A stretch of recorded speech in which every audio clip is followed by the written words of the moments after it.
Welcome back. Long time no see. I had a bunch of stuff I had to get done, and we had a family emergency. I apologize for, I guess the last video I made was with the Sansui, and I was sick, so how convenient that I disappeared. Anyway, so welcome back. I was going to open up, well, I was going to make my first video after 4 months, or almost 4 months. I was going to get back to that 40-125, so I wanted to go ahead and finish up a bunch of the one project I had remaining before I started a new one, because it's been several months since I've touched that 40-125, and I guess it's about time. I didn't want you guys to think I've been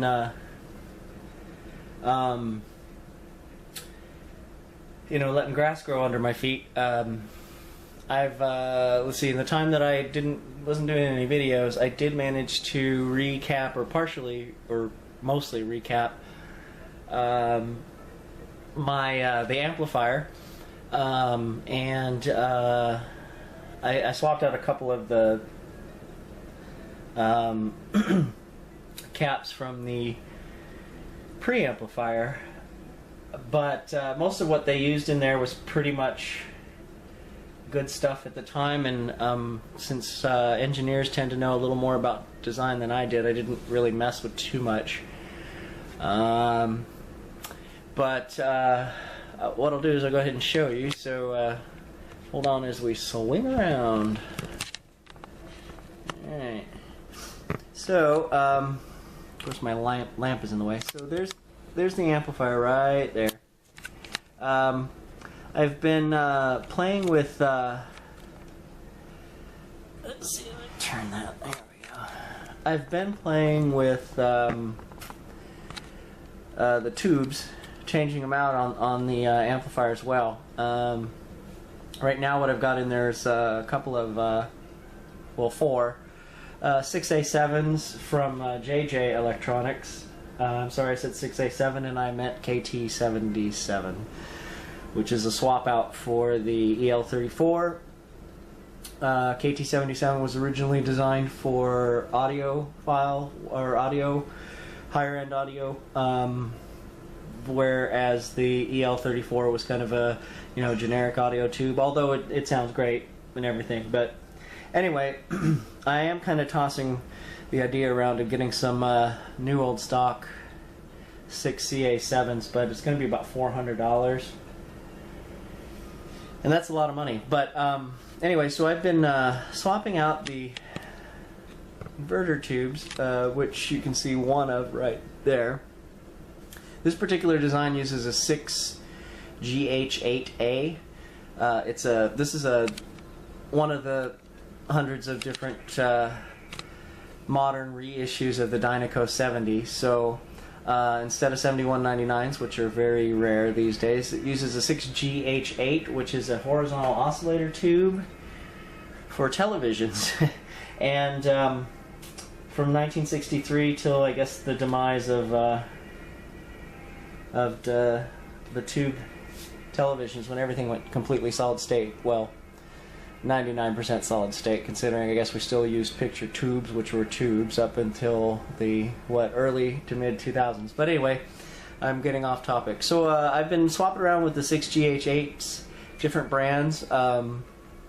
I've settled on RCA. Those ones sound the best. I get the best clarity. I can hear all sorts of mistakes in music. You can actually hear the instruments, like players not making mistakes, but you can hear them rustling around and stuff. And so I'm going to keep the RCAs. The good news is that although the RCAs are a little more expensive, they're still cheap because they're 6GH8As, which are pretty cheap, $1 or $2 a piece at the most. Anyhow, I've lingered on that one for quite some time, so I'm going to switch back over here to what I ended up making to be my next project, because this thing does not want to adjust the light properly. This camera. You know, what do you want for a closeout for $89? Alright, so the reason why I have my Motorola out, this is the 56cc2, I believe. 56cc2, which the 2 actually stands for the color, which they're just calling green, right? But it's I don't know how well you can see it over there. It's a very bright seafoam green, reminiscent of a '56 Buick. Also looks a lot like the Fender guitars. The reason why I'm doing this one is because this is my clock radio. I've been putting it off because it works, and I've been using it for quite some time. Nothing's been touched inside of it except for I had to replace a rectifier tube when the filament burned out. But I've been meaning to get to it because, you know, it's a matter of time on these things. So the radio dictated it was next. I use this every night, actually, on sleep to fall asleep listening to music. But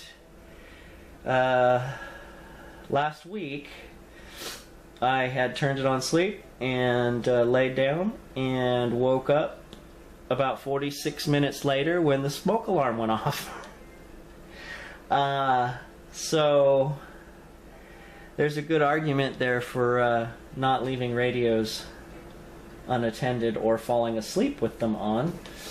But so I wasn't sure what to expect. I put it back together so you could see it, so I'm going to go ahead and take it back apart and show you guys what it's doing. I haven't pulled the chassis out yet, but anyway, so I'm going to go ahead and pull this apart, so I will be right back. Well, you know, it kind of dawned on me. I already pre-staged this. I took all the screws out and everything, and I've got my cheater cord ready. Anyhow, see what you forget when you don't do stuff for a couple months? Alright, so this is the back of the radio. Here's the model number, CC, and then, like I said, 2 is for the green. I think it came in green and ivory in this model. I do also have the photo fact for it. Well, apparently they had 4 models. CD 1, 2, 3, and 4. I'm going to assume that they were... Oh, you know what? I have seen this in Robin's Egg Blue. So I'm going to assume it was the blue, ivory, pink. Pink was very popular, or yellow. The Robin's Egg Blue, like I had said, or turquoise, and this green color, which they did not call seafoam green, if I recall correctly. Usually with the Motorola's, I try to get the actual Motorola sheet. Not that the photo facts are that bad, but the Motorola sheet gives you more information, at least comparing the 2 back and forth. But anyway, so I'll set that aside for now. So we'll pull the cheater cord out on this one, and problem with this is that, of course, it's got, well, it's dusty for one thing, but it does have the appliance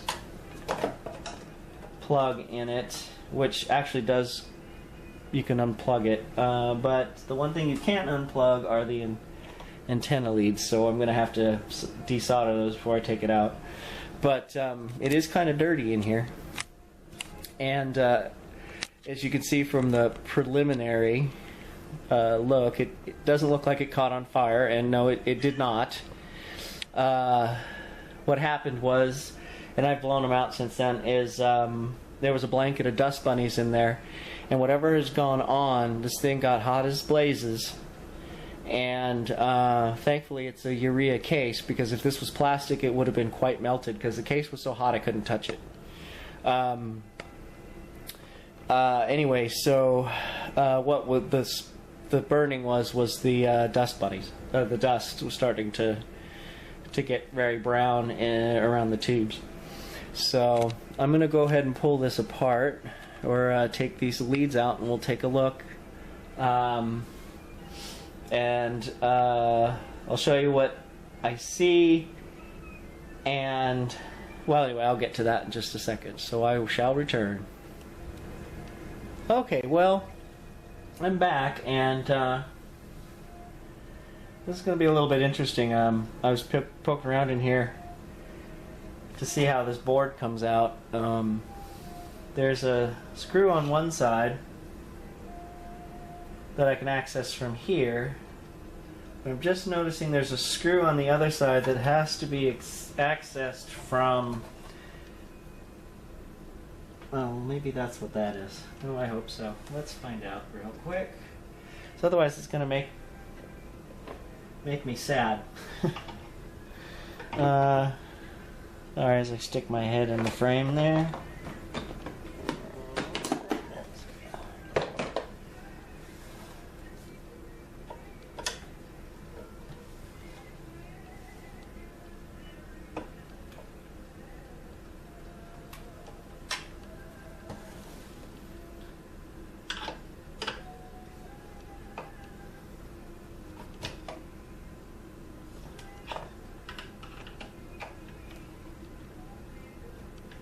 Yep, that's it. Alright. That'll make it easier. Okay, so I'm going to show you what it's doing. Where's the other end of my cord? There it is. Okay, so... did we determine which one was which? I guess we did not. Well, I just won't touch anything. Alright. Okay, so it is connecting. I'm going to turn this light off. Now, I sort of know that it can't be what it looks like. I don't think. Anyway, let me see if you guys can see in there. Alright, I'm going to keep turning this up.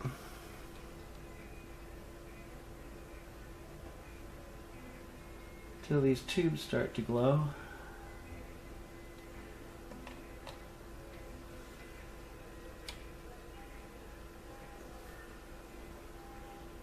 Alright, so you should be able to see tubes glowing in there.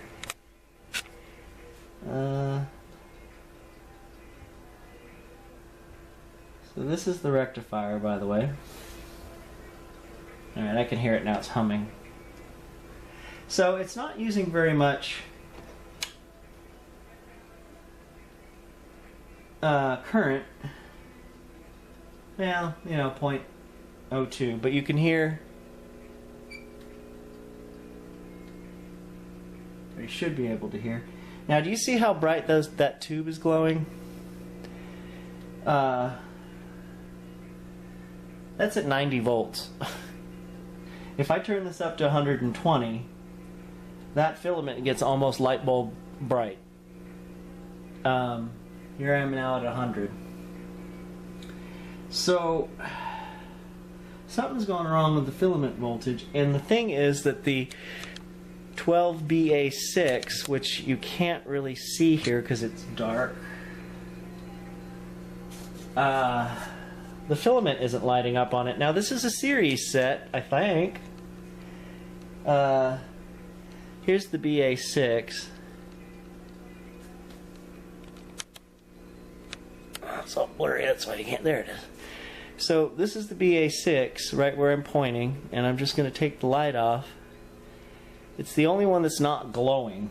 I'm assuming that it'd be 6BA or 12BA6, but I haven't taken it out yet, and that's what I intend on doing. When I pull this out, the problem is that spring shield you see there. I can't get it out, so because that's the only tube I did not test when I bought this, because I could not get that out of there. And I'm finding this in all of the Motorolas, and I have not been able to pull that tube out of any of the Motorolas that use the placer or placer for their printed circuit board was the name of these things. So I'm going to work on pulling this out and let's see what it looks like. So I'm going to go ahead and end this now. Suffice to say that it does power up. The tubes do get hot as hell, but it just hums. Voltage is way too low now, but...